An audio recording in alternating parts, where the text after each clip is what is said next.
So we're going to get a distribution of charges. So I'm going to have a charge here. I'm going to do a positive 1 nanocoulomb charge. I'm going to do a negative charge here, and it's going to be a 2 nanocoulomb charge. And I'm going to do a charge here, and it's also going to be a negative. And this one is we're going to do this as a 2 nanocoulomb charge. We're going to be nice, and we're going to say that this is a 0.5 meters. And this is 0.5 meters. We want to know what is the force on this charge due to the other two charges.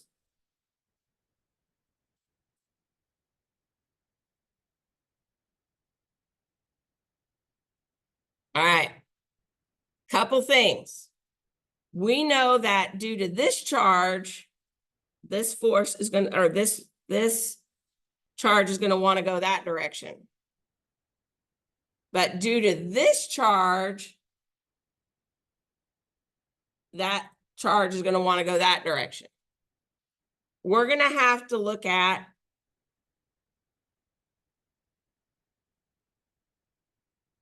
the sum of the forces.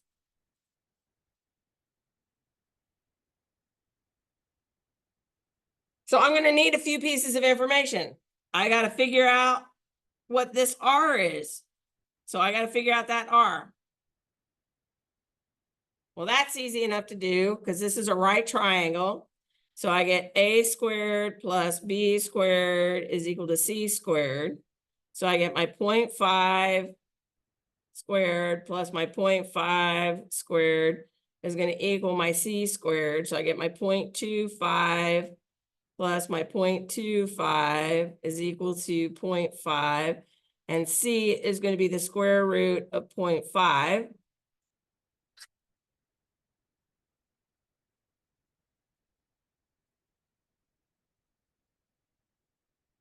And, oops.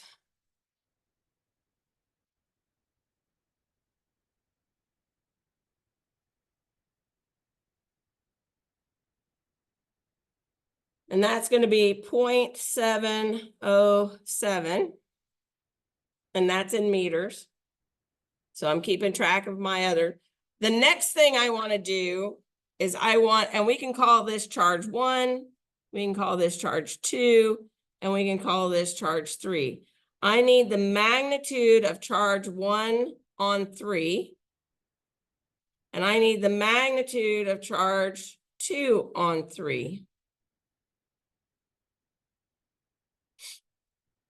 That's going to be my K, Q1, Q2 over R squared. And this is my K, Q1, Q2 over R squared.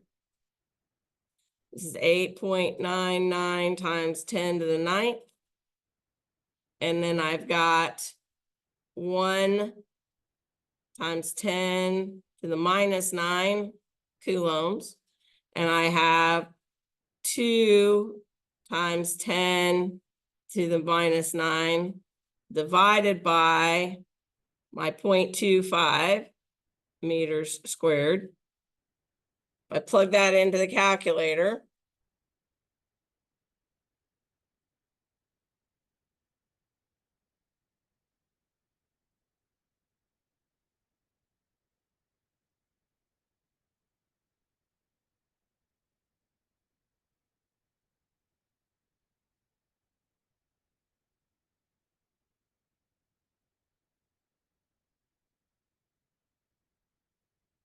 This gives me 7.19 times 10 to the minus 8 coulombs. But let's write that vector out. So if I want to do my force vector, My force vector there is going to be a minus 7.19 times 10 to the minus 8 coulombs in the I direction, because that's the vector that that force is doing, right? That's that vector right there. So we wrote it out in vector form, but that was my magnitude. So let's do the magnitude of the other one.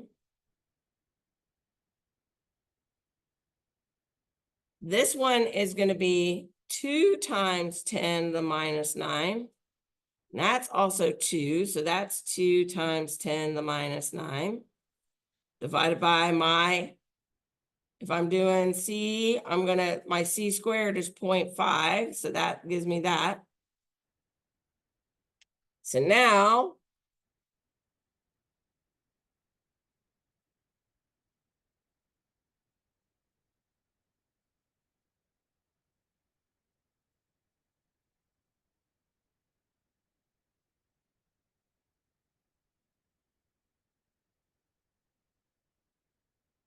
this gives me 7.19 times 10 to the minus 8 coulombs.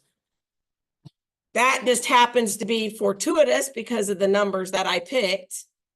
Not necessarily, they wouldn't always necessarily work out. But now I have to worry about what that vector looks like. Okay, that's the magnitude of the vector. But what does that vector look like? Well, guess what? We got to worry about our angles here. And what we know is if this is a right triangle, that angle is 45 degrees. We can calculate it using our sine, cosine, and our tangents, but we know that that's 45 degrees.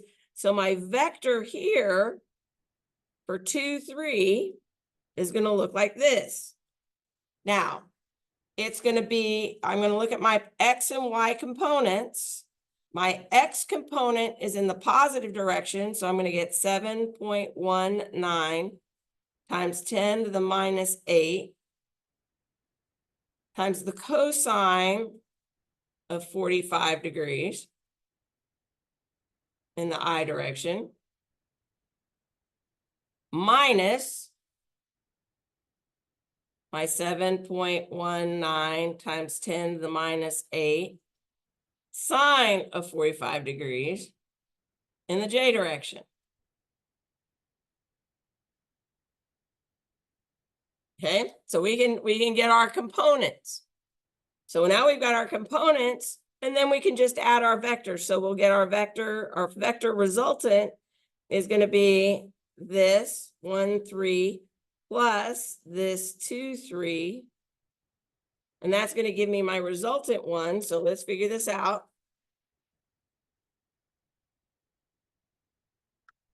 This number ends up being 3.77, or we'll do 3.78 times 10 to the minus 8.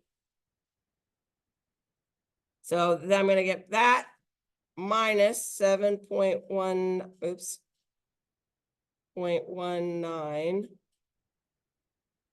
minus 8.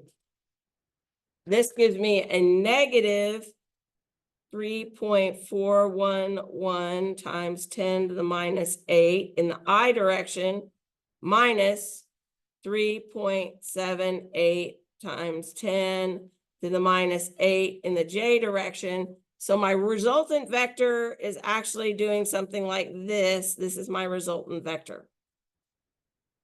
So we have to do a little bit of vector addition, a vector addition in order to make this thing work.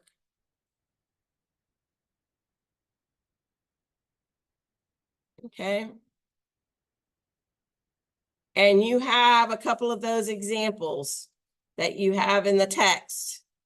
But it's exactly, we've got to deal with our superposition principles. We have to use our vector addition, and we have to work forward it from there. I think I have several different examples in Blackboard already that do several of these types of problems.